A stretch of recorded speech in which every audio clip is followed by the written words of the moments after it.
Abiraam abdii kutadhee ka'een haadhaa fi abbaa koo mucaa koo yaadadhaa. Wanta keessa kootii yoon nan himadhas jedhee namni naaf hubatu hin jiru siniyyuu obboloonni kiyyaa. Akkasumas immoo obboleettiin Ruutaa Meelaat hafuura jaalalaa irratti hojjechiisuun shi waan hin oolle akka warri hordoftoonni jedhanitti. Ati dhugumaan kana irratti hojjechiifteetta taanaan ana faana osoo hin taane maatii faana walitti buuta. Jireenya mataa keessanii eegaltaniittu. Abiraamis maaliif edda ishii hiittee gaafa isheen si waamtu gara ishee dhaqxaa kan jettu jechuudha.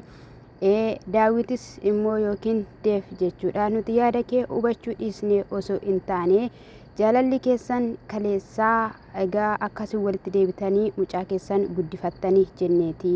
Jaalalli koo yookiin immoo jireenyi koo erga waggaa afuriitii ciqii malee guyyaa gaafa tokko nagaa argadhee hin beeku.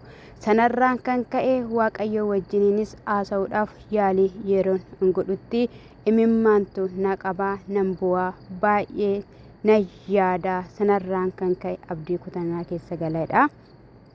Ashamaa akkam jirtu hordoftoonni Qiddoo YouTube subscribe like comment gochuun akka sinna jabeessitan siniin jechuu jaaladha. Lammiiwwan kiyyaa qaalii egaa Deefii guyyaa kaleessaa buziyyeen argitee akka haasofsiiftee nama kanaan akka nuti hin dhabne dhiphina sammuu keessa yoo galeera ta'e obboleessi keenya boruudhaan eenyuyyuu osoo hin taane nu'idhaan nu miidha.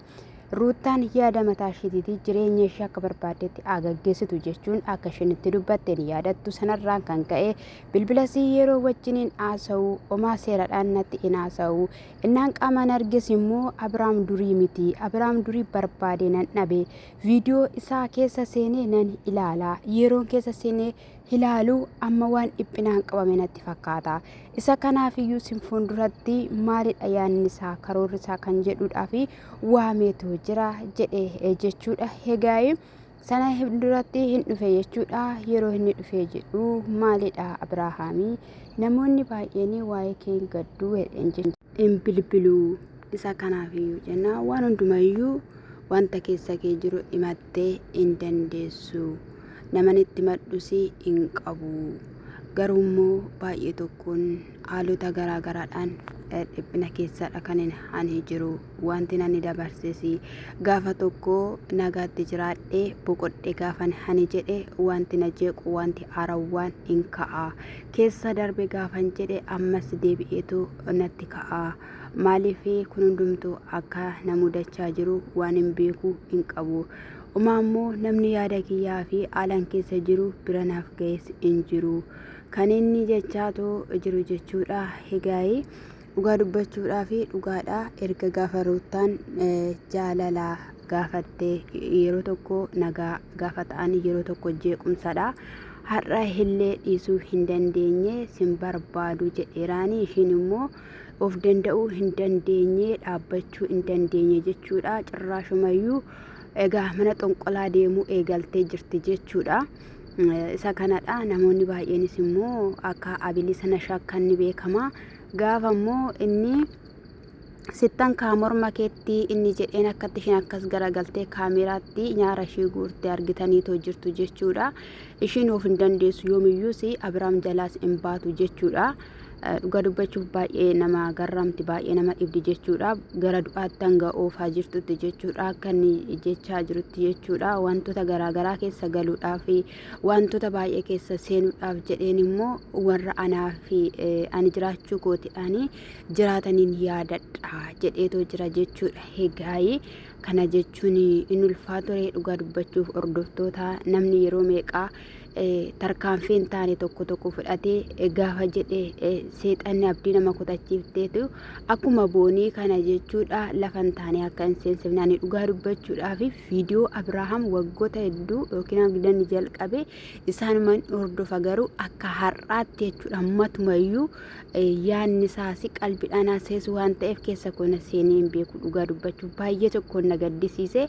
Waaqayyo dhugaa dubbachuuf taanaan sammuu nagaatti isaa deebisu akka sammuu cinqatiin qabame keessatti torbee kana keessa noormaaluma jechuudha eenyummaan isaa hin jijjiirame jechuudha ijjilleetti xixiqqaate addi muluun itti dhidhiita'ee jira jechuudha dhugaa dubbachuudhaa fi nama barbaachisa nama safaanaa ta'u jechuudha.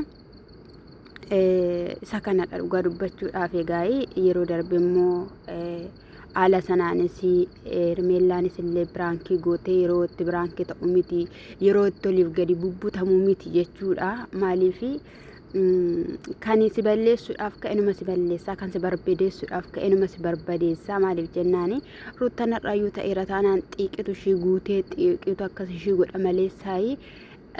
Dhugumaan nama kana barbaadde mitotoo nama kana barbaaddeetti ta'eera ta'ee carraan kaleessa carraa baay'ee qabdi turte carraan gana lakkoofsa hin qabne qabdi turte carraa ishee jechuudha isheetu galaanatti gadi naqe waan ta'eef har'a nama kana irratti immoo taphattabdee ani waan ishiin gochuudhaaf jettu hin beekamu.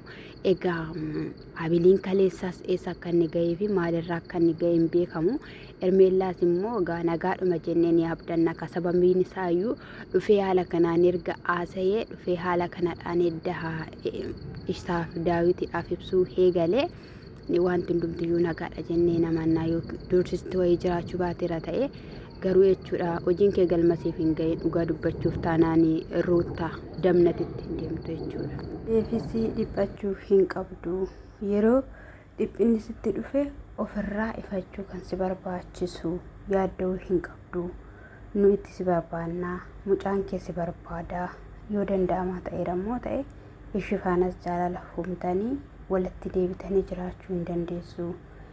Fedha keetiin kun Hermeellaa faanas yoo jiraatte nuti wanta si dhowwinu hin qabaannu jedhee innis gorsaa ture. Bakka akkas ta'uu hin qabdu ishii wandimmi jechaanidha jechuudha. Gaayii akka qubaa ta'ee akka bakka namatti matu dhabee jechuudha. Qubaasa akka dhiphachaa jiru yaaddaa akka jirudha jechuudha. Namni kun qubaasaa hoteela keessa kan inni jiraachaa jiru yookiin mana kireeffatee jireenya hin eegalle. Isa kanaaf dhugaadha baay'ee yaaddessaadha.